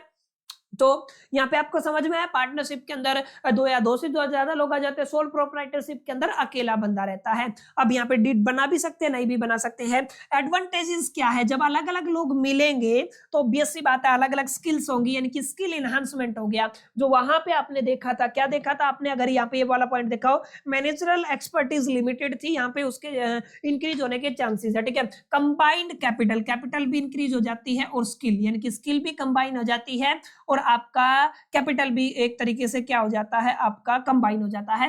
शेयर रिस्क, यानी कि रिस्क शेयर करते हैं, क्योंकि मल्टीपल पार्टनर्स है तो सभी जो नुकसान हुआ है उसको बांट लेते हैं। बैलेंस डिसीजन मेकिंग होता है, ये आपको थोड़ा ध्यान में रखना है। And simple formation compare to companies, companies में बड़ा सारा लोचा होता है, उनका इनकॉर्पोरेशन वगैरह करवाना पड़ता है, पढ़ के आए होगे ना आप सभी। लेकिन यहाँ पे पार्टनरशिप आप अगर आप लोग चाहें तो पार्टनरशिप का रजिस्ट्रेशन करा सकते हैं और ना चाहें तो मत करवाइए, यहाँ पे कंपलसरी नहीं होता, just like partnership deed registration is not compulsory, ठीक है। तो सारी एडवांटेजेस आपको मिल जाती हैं। अगर आप लोग बात करते हैं लिमिटेशन की, तो वही लायबिलिटी अनलिमिटेड रहती है। कई बार पार्टनर्स के बीच में कॉन्फ्लिक्ट हो जाता है, तो यहाँ पे आपका डिसरप्शन का कारण हो सकता है। लिमिटेड ग्रोथ पोटेंशियल होता है पार्टनरशिप डीड के अंदर, ठीक है। तो second form of business owner था, ठीक है, या बिजनेस फॉर्म था, ठीक है, ओनरशिप फॉर्म था, ठीक है। तो आपको ध्यान रखना है कुछ कुछ लिमिटेशन जो आपको सोल प्रोप्राइटरशिप के अंदर देखने को मिली थी, उनका समाधान आपको कहां पे मिल गया, पार्टनरशिप के अंदर, लेकिन लिमिटेड ग्रोथ पोटेंशियल है। इसके बाद ध्यान रखिएगा, कंपनी और पार्टनरशिप को मिलाकर के आपका कंबाइन कर दिया गया, that is called limited liability partnership. Partnership तो रहेगी लेकिन लायबिलिटी कैसी हो जाएगी, लिमिटेड, ठीक है ना। पार्टनरशिप के अंदर अनलिमिटेड लायबिलिटी होती है, लेकिन अगर आप लोग अपनी फर्म को, अपने ऑर्गेनाइजेशन को, अपने बिजनेस को एलएलपी के अंदर रखते हैं तो यहाँ पे आपकी लायबिलिटी कैसी रहेगी, लिमिटेड रहेगी। सबसे पहले तो याद रखिएगा, इसको इंट्रोड्यूस किया गया था through the LLP act 2008, limited liability partnership act 2008 के अकॉर्डिंग इसको क्या किया गया था, इंट्रोड्यूस किया गया था। LLP is a hybrid structure, किसका हाइब्रिड स्ट्रक्चर है, combining partnership flexibility with the limited liability protection. मैंने बता दिया है बात, यहाँ पे आपका कॉम्बिनेशन है किसका, लिमिटेड लायबिलिटी का प्रोटेक्शन आपको प्रोवाइड किया जाता है my dear friends, along with, अगर आप लोग ध्यान से देखेंगे तो पार्टनरशिप फर्म की फ्लेक्सिबिलिटी आपको दी जाती है। कुछ कुछ की फीचर्स है जो आपको एग्जाम के अंदर लिख के आनी, अगर क्वेश्चन आता है तो ये सेपरेट लीगल एंटिटी होती है, किससे, ओनर से, ये याद रखिएगा। जो इसका ओनर होगा ना वो अलग होगा, लीगली सेपरेट होगा और बिजनेस अलग होगा, ठीक है ना। परपेचुअल सक्सेस होता है, माने ये रहे ना रहे बिजनेस चलता रहेगा। Limited liability of the partner होती है, ये मैं बता चुका हूं। नो मिनिमम कैपिटल रिक्वायरमेंट, यहाँ पे ध्यान रखिएगा, आपको कोई कैपिटल की रिक्वायरमेंट नहीं होती है कि भाई इतना मिनिमम आपको चाहिए ही चाहिए, नहीं, नो मिनिमम कैपिटल रिक्वायरमेंट होती है। Fewer compliance required than the companies, ठीक है ना। कंपनीज के अंदर जो जो कंप्लायंसी चाहिए उसके कंपैरिजन में बहुत कम कंप्लायंसेज आपको यहाँ पे चाहिए। ये सब की फीचर्स है, किसके लिए सूटेबल रहेगा, प्रोफेशनल फर्म्स के लिए सूटेबल होता है, जैसे चार्टर्ड अकाउंटेंट हो गया, लो फर्म्स हो गई हैं या कंसल्टेंसी फर्म हो गई है, ये सभी कहां पे जा सकती हैं, ये कहीं ना कहीं लिमिटेड लायबिलिटी ओनरशिप की तरफ जा सकती है, ठीक है। तो यहाँ पे आपने क्या किया, आपने पार्टनरशिप को रखा, ठीक है ना, ये क्या है आपका पार्टनरशिप, ठीक है ना। तो आप लोग क्या कहेंगे, आप लोग कहेंगे सर हमने पार्टनरशिप की फर्म की बात की है, ठीक है ना। पार्टनरशिप फर्म को आपको क्या दे दिया है, आपने पार्टनरशिप को प्रोवाइड कर दिया है लिमिटेड लायबिलिटी का प्रोटेक्शन, ठीक है। आप लोग क्या कहेंगे, लिमिटेड लायबिलिटी का प्रोटेक्शन। अकॉर्डिंग टू कहां से आई है, लिमिटेड लायबिलिटी एक्ट 2008 के अकॉर्डिंग ये सारी बातें है, ठीक है। इसको आपको थोड़ा याद में रखना, ठीक है। बहुत आसान सी चीजें हैं। ये तीसरा ओनरशिप फॉर्म था। अगर आप लोग आगे चलेंगे, ये आ गया, ये पार्टनरशिप नहीं है, ये कंपनी है, लिमिटेड लायबिलिटी कंपनी। याद रखिएगा ये क्या है, limited liability company. Although not a major legal category in India, we have a private limited. Major क्या है हमारे पास, या तो प्राइवेट लिमिटेड है या तो पब्लिक लिमिटेड है, लेकिन although not a major legal category, it represents a corporative structure. यानी कि लिमिटेड लायबिलिटी कंपनी क्या रिप्रेजेंट करती है, एक कॉर्पोरेटिव स्ट्रक्चर रिप्रेजेंट करती है, where owner enjoy limited liability, जहां पर आपकी लायबिलिटी कैसी रहती है, लिमिटेड रहती है। सिंपल। अगर आप लोग देखेंगे कोर फीचर की बात करते हैं तो यहां पर भी सेपरेट लीगल एंटिटी होती है, लिमिटेड लायबिलिटी होती है, टैक्स बेनिफिट इन सम जुडिशन, यानी कि आप जुडिशन के अंदर अगर आप लोग देखेंगे टैक्स बेनिफिट आपको मिलता है, फ्लेक्सिबल इंटरनल स्ट्रक्चर होता है, ठीक है। इसके बारे में ज्यादा सवाल नहीं पूछा जाता है। लिमिटेड लायबिलिटी और सॉरी आपका प्राइवेट लिमिटेड अनलिमिटेड से अक्सर सवाल देखा गया है, लेकिन फिर भी ये लिमिटेड लायबिलिटी कंपनी के बारे में इतना कुछ अगर आता है सवाल में तो आप लोग लिख के आ सकते हैं। अगला सबसे इंपॉर्टेंट है, अगर आप एग्जामिनेशन के पॉइंट ऑफ व्यू से बात करते हैं तो काफी अहम हो जाता है, private limited company, popular incorporative form governed by the companies act 2013। दो अलग अलग बातें हैं, क्या क्या बातें हैं, काफी पॉपुलर इनकॉर्पोरेटिव फॉर्म है, ठीक है ना, जिसको गवर्न करता है कौन, companies act 2013। Private limited company के अंदर आप लोग दो मेंबर जो रखेंगे, दो रख सकते हैं, मैक्सिमम लिमिट कितनी है, 200 की है। Shares are not freely transferable, ये सबसे इंपॉर्टेंट पॉइंट है। पब्लिक लिमिटेड कंपनी के अंदर शेयर्स को पब्लिक को ऑफर किया जा सकता है, प्राइवेट लिमिटेड कंपनी के अंदर कंपनी को क्या करना पड़ता है, उसके शेयर्स फ्रीली ट्रांसफर नहीं किए जा सकते, फ्री नहीं होते ट्रांसफर करने के लिए, और इसको इनकॉर्पोरेट कराना पड़ता है, रजिस्ट्रेशन इसका कराना पड़ता है। और ये मैंने बता दिया किसके अकॉर्डिंग चलता है, ये इसको गवर्न करने वाला एक्ट कौन सा है, कंपनीज एक्ट 2013। याद रखिएगा, मिनिमम लिमिट 2 है, मैक्सिमम लिमिट कितनी रखी गई है मेंबर की, 200 रखी गई है, ठीक है। शेयर्स को आप लोग ट्रांसफर नहीं कर सकते हो, इस बात को भी आपको ध्यान में रखना, ठीक है ना। Can not invite public to subscribe the security, ये मैं बता चुका हूं, अगर आप शेयर ही ऑफर नहीं करोगे तो पब्लिक को नहीं कह सकते हो कि आप लोग सिक्योरिटीज को सब्सक्राइब करो। लायबिलिटी लिमिटेड होती है, अच्छा पॉइंट है। सेपरेट लीगल एंटिटी होती है, माने ओनर अलग है और आपका बिजनेस अलग होता है, ठीक है ना। तो ये आपके कुछ पॉइंट है। अगर बात एडवांटेजेस की करते हैं आपके प्राइवेट लिमिटेड कंपनी के अंदर, तो यहाँ पे प्रोफेशनल मैनेजमेंट आपको देखने को मिलता है, इकोनॉमिक ऑफ द सेल, और आप कह सकते हैं greater access to the fund यहाँ पे देखने को मिलता है एडवांटेजेस के अंदर। लिमिटेशन के अंदर अगर आप लोग देखेंगे, रेगुलेटरी कंप्लायंसेस बहुत ज्यादा होते हैं, रूल्स रेगुलेशन बहुत ज्यादा होते हैं, lack of absolute ownership control for the founder, यानी कि यहाँ पे एक चीज लैक करती है, क्या, एब्सोल्यूट ओनरशिप की कंट्रोल किसके द्वारा, फाउंडर के द्वारा। तो ये कुछ बेसिक बातें my dear friends. Major point यही है, पब्लिक कंपनी के अंदर आप लोग पब्लिक को शेयर सब्सक्राइब करने के लिए, सिक्योरिटीज को सब्सक्राइब करने के लिए ऑफर कर सकते हैं, यहाँ पे नहीं कर सकते हैं। अगर आप लोग बात करते हैं पब्लिक कंपनी की, तो पब्लिक के अंदर मिनिमम 7 मेंबर होने जरूरी है, वहां पर 2 थे, अपर लिमिट कोई नहीं है, वहां पर 200 की अपर लिमिट थी। शेयर्स को फ्रीली आप लोग ट्रांसफरेबल होता है, आप लोग कह सकते हैं पब्लिक के अंदर कि आप लोग हमारी सिक्योरिटीज को सब्सक्राइब करें और वहां से आप लोग कैपिटल को रेज कर सकते हैं आईपीओ के थ्रू, ठीक है। आगे देखिए, subject to strict SEBI security and disclosure norms, ये ध्यान रखिएगा, यहाँ पे आपके सीबी की स्क्यूटिनी, ठीक है ना, सब्जेक्ट है, यानी कि सीबी के कंट्रोल होते हैं और डिस्क्लोजर नॉर्म्स होते हैं, ठीक है। ये आपका एक बेसिक फर्क होता है। सिग्निफिकेंस की बात करते हैं तो this form enable large scale mobilisation of the resources essential for the infrastructures manufacturing and the capital intensive industries। वो आप सभी को पता है, आप कैपिटल रेज करेंगे, उसको इंफ्रास्ट्रक्चर बेटर कर सकते हैं, आप लोग मैन्युफैक्चरिंग बेटर कर सकते हो, सारी चीजें आप लोग समझ गए होंगे। अब समझिएगा अनलिमिटेड कंपनी का क्या मतलब होता है, member have unlimited personal liability, ऐसी कंपनी को क्या बोलते हो, अनलिमिटेड कंपनी, ठीक है। ऐसी कंपनी जिसके मेंबर के पास क्या होता है, अनलिमिटेड पर्सनल लायबिलिटी होता है, उसको अनलिमिटेड कंपनी कहते हैं। Rarely used today, most of the specialised financial firm work credibility to the crucial. ये आपके बहुत ज्यादा जो फाइनेंशियल फर्म है वो लिमिटेड अनलिमिटेड कंपनी की कैटेगरी में आती है। तो बहुत बेसिक बेसिक बातें 12th क्लास में आपने काफी डिटेल में इन पे पढ़ा हुआ है, तो इतना इतना भी आप लोग लिख देंगे तो मोर देन सफिशिएंट रहेगा। एक होता है आपका जॉइंट हिंदू अनडिवाइडेड फैमिली, आप सभी ने पढ़ा होगा। क्या होता है joint Hindu undivided family? Special form govern by the Hindu law. इसको कौन गवर्न करता है? हिंदू लॉ गवर्न करता है, जहां पर आपका मेंबरशिप एक्वायर होती है बाय द बर्थ। जन्म के साथ आप लोगों को क्या मिल जाता है? एक मेंबरशिप मिल जाती है, ठीक है। हिंदू अनडिवाइडेड फैमिली का फीचर क्या है? यहाँ पे कंट्रोल बाय कर्ता होता है, यानी कि मेन जो हेड होता है ना उसको कर्ता बोलते हैं यहाँ पे। द सीनियर मोस्ट मेल जिसको आप लोग बोलते हैं, और फीमेल। फीमेल आप यहाँ पे आफ्टर द 2005 का अमेंडमेंट आया उसके बाद हुआ, 2000 पहले से सीनियर मोस्ट मेल ही होता था कर्ता, ठीक है। लायबिलिटी ऑफ कर्ता इज अनलिमिटेड, ये भी काफी इंपॉर्टेंट पॉइंट है यहाँ पे। हिंदू अनडिवाइडेड फैमिली के अंदर अनलिमिटेड लायबिलिटी होती है कर्ता की, and corporates have limited liability, बाकी सबकी क्या होती है? लिमिटेड होती है। Continuity unaffected by the death, यहाँ पे कंटिन्यूटी रहती है, अनअफेक्टेड बाय द डेथ है।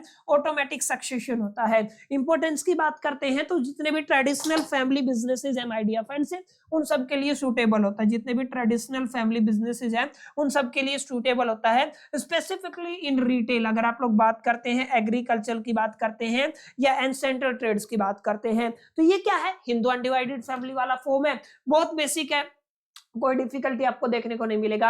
ये थोड़ा सा कोऑपरेटिव के बारे में आप लोग पढ़ लीजिएगा, इतना एग्जाम के अंदर नहीं आता है। एक आता है आपका 1% कंपनी। 1% कंपनी क्या होता है? इसको भी किसने इंट्रोड्यूस किया था? कंपनीज एक्ट 2013 ने एंटरप्रेन्योरशिप को प्रमोट करने के लिए किया था। सिंगल शेयर होल्डर रहता है जहां पे, उसको 1% कंपनी कहते हैं। इसकी लायबिलिटी लिमिटेड होती है, सेपरेट लीगल एंटिटी होती है, और मैंडेटरी नॉमिनी होता है, ठीक है ना। एडवांटेजेस की बात करूं तो ideal for sole entrepreneurs who want to corporate structure without partner, ठीक है ना। ऐसे ये किसके लिए है? सोल एंटरप्रेन्योर्स के लिए काफी बेस्ट है, जो क्या चाहते हैं? कॉर्पोरेट स्ट्रक्चर चाहते हैं विदाउट पार्टनर, ठीक है। यानी कि सिंगल ओनरशिप रखना चाहते हैं, सिंगल शेयर होल्डर बनना चाहते हैं, उनके लिए 1% कंपनी होता है। एक होता है एनपीओ, नॉन प्रॉफिट ऑर्गेनाइजेशन या non profit corporation. This includes NGO, यहाँ पे क्या कहते हैं? एनजीओ आते हैं, सेक्शन 8 कंपनीज आती हैं, सोसाइटी और ट्रस्ट आते हैं। जैसे पर्पज क्या होता है? एजुकेशन प्रोवाइड करना, हेल्थ प्रोवाइड करना, फिलैंथ्रोपी प्रोवाइड करना, इन्वायरमेंटल प्रोटेक्शन प्रोवाइड करना। दे री इन्वेस्ट सरप्लस, ये क्या करते हैं? सरप्लस को री इन्वेस्ट करते हैं into the social objective rather than the distribution profit. Profit नहीं होता है, ये जो सरप्लस आता है उसको सोशल ऑब्जेक्टिव में दोबारा से री इन्वेस्ट कर दिया जाता है, ठीक है। तो माय डियर फ्रेंड्स, यहाँ पे देखिएगा की कंसिडरेशन क्या होती है? डिपेंड करता है आपको किस लेवल का और क्या साइज चाहिए, किस नेचर का बिजनेस चाहिए और साइज ऑफ बिजनेस क्या चाहिए, आपकी कैपिटल रिक्वायरमेंट क्या है, आपकी रिस्क एपिटाइज क्या है, नीड फॉर कंट्रोल आपका क्या रहेगा, माने आप कंट्रोल किस तरीके का चाहते हैं, टैक्स इंप्लीकेशन क्या चाहते हैं, रेगुलेटरी कंप्लायंसेस क्या चाहते हैं, long term growth and strategy क्या है। इन तमाम चीजों के बेसिस पे आप लोग अपने बिजनेस ओनरशिप को चूज कर सकते हैं, ठीक है ना। यानी कि आपके लिए बेस्ट क्या रहता है। समझ में आई इतनी बातें? उम्मीद करता हूँ यहाँ तक समझ में आया होगा। ये सारी चीजें हैं, अलग अलग हैं हर किसी में, आप अपनी नीड के हिसाब से चूज करके और उसको एक तरीके से इंप्लीमेंट करके अपने बिजनेस की तरफ बढ़ा सकते हैं। तो माय डियर फ्रेंड्स, ये कोर कॉन्सेप्ट था। यहाँ से एक सवाल पूछा जाएगा, वो छोटा सवाल पूछा जाता है, तो आई होप कितनी बातें आपको समझ में आई होंगी। ये अलग अलग ओनरशिप फॉर्म था। इसके अलावा एक छोटा सा कॉन्सेप्ट और है जहां पर आप लोगों को कुछ 3-4 चीजें पढ़नी है। Brick and mortar business format पढ़ना है, क्लिक बिजनेस फॉर्मेट पढ़ना है, brick and click business format पढ़ना है, ई कॉमर्स पढ़ना है, फ्रेंचाइजी पढ़ना है, और फ्रेंचाइजी के बाद आउटसोर्सिंग पढ़ना। आउटसोर्सिंग बहुत ज्यादा इंपॉर्टेंट है, यहाँ से एग्जाम के अंदर सवाल आता ही आता है। तो एक बार इनको और गो थ्रो कर लेते हैं ताकि हमें एक बेसिक अंडरस्टैंडिंग हो जाए इनका क्या मतलब होता है। सबसे पहले आएगा brick and mortar business format. याद रखिएगा क्या है आपका brick and mortar business format. इसका मतलब होता है my dear friends, this refer to the traditional physical business establishment. माने जितने भी आपको ट्रेडिशनल फिजिकल बिजनेस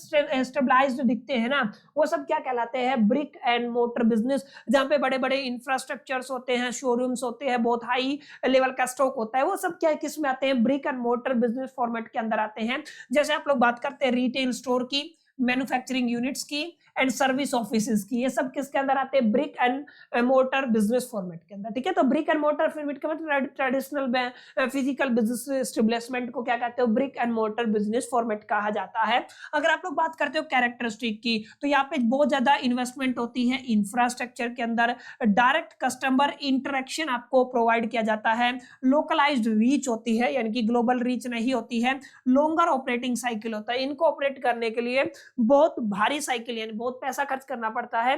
रेलिवेंसी की अगर बात करूं, though challenged by the online players, brick and motor format remain essential in sector like grocery, grocery के अंदर आज भी ये काफी बेनिफिशियल है, हॉस्पिटल्स के अंदर, हॉस्पिटैलिटी के अंदर, बैंकिंग के अंदर और ऑटोमोबाइल इंडस्ट्री के अंदर ये काफी इंपॉर्टेंट रोल प्ले करता है। माने जहाँ पे हैवी इंफ्रास्ट्रक्चर होता है, हैवी स्टॉक होता है, ऑपरेटिंग साइकिल के लिए, ऑपरेशंस के लिए बहुत ज्यादा कॉस्ट लगती है, वो किस कैटेगरी में आता है, brick and motor business format के अंदर के। और अगर आप लोग क्लिक बिजनेस फॉर्मेट की बात करते हैं, ध्यान रखिएगा, क्लिक बिजनेस फॉर्मेट की बात करते हैं, ये एंटायरली ऑनलाइन बिजनेस होता है, operated by the digital platform. इनको कौन कैसे ऑपरेट करते हैं, डिजिटल प्लेटफॉर्म की हेल्प से ऑपरेट करते हैं। यहाँ पे होता क्या है, लो फिक्स्ड कॉस्ट स्ट्रक्चर होता है, स्केलेबिलिटी होती है, ग्लोबल लेवल पे आप लोग एक्सपेंड कर सकते हैं, वाइड ज्योग्राफिकल रीच होती है, बता चुका हूँ, टेक्नोलॉजी इंटेंसिव होता है, ठीक है, इनकी पूरा का पूरा मामला टेक्नोलॉजी के ऊपर डिपेंड करता है। अमेजोन की बात कर लीजिए, नायका की बात कर लीजिए, बायजूस की बात कर लीजिए,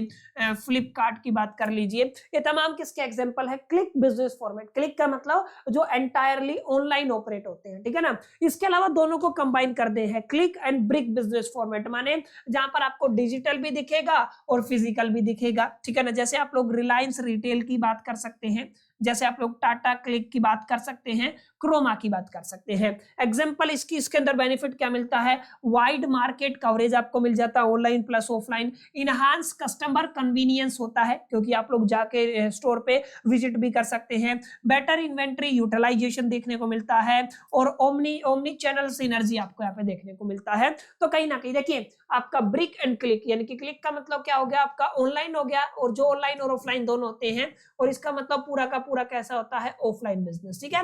तो बस नाम बदल दिया है और कोई बात नहीं है। यहाँ पे आपके क्वेश्चन यहीं पे क्लिक और जैसे क्लिक बिजनेस फॉर्मेट या brick and click business format के नाम से ही आता है। इसके अलावा एक और होता है e commerce. E commerce refer करता है कमर्शियल ट्रांजैक्शन को, याद रखिएगा बड़े लेवल पे, ठीक है ना, conducted electronically using the internet. Commercial जैसे आप लोग बात कर सकते हैं, B2B की बात कर सकते हैं, B2C की बात कर सकते हैं, C2C या C2B की बात कर सकते हैं, आपने पढ़ा होगा इनके बारे में 12th क्लास में।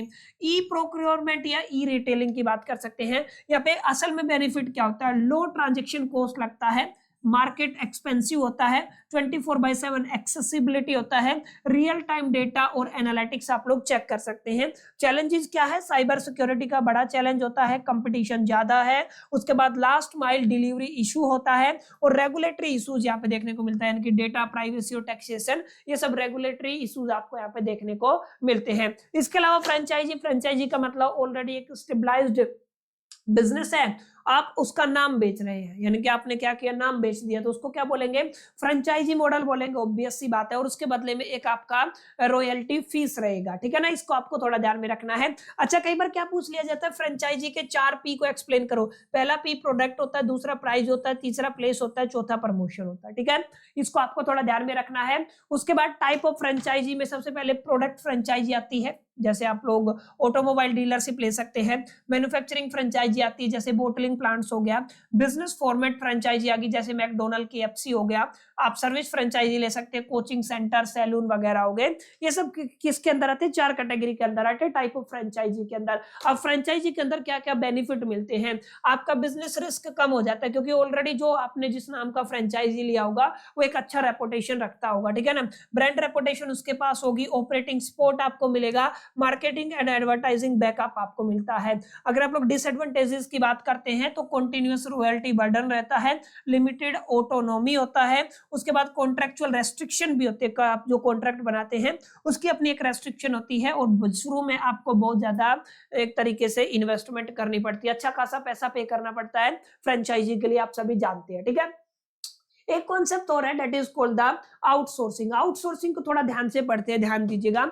Outsourcing refer to the practices of the contracting out non-core activity to specialized external agency। समझ में आया क्या कहता है? ये रेफर करता है to the practice of a contracting out non corporative activity, जो भी non corporative activity को है उनको contract out करना है to specialized external agency। ठीक है, इसको क्या बोलते हैं? आउटसोर्सिंग। अब देखिए जैसे आईटी सर्विस हो गया, एचआर आउटसोर्सिंग हो गया, फिनेंस आउटसोर्सिंग हो गया, मार्केटिंग आउटसोर्सिंग हो गया, ऑपरेशन आउटसोर्सिंग हो गया, या कस्टमर सोर्स हो गया, ये सब क्या है? आउटसोर्सिंग है। ठीक है ना।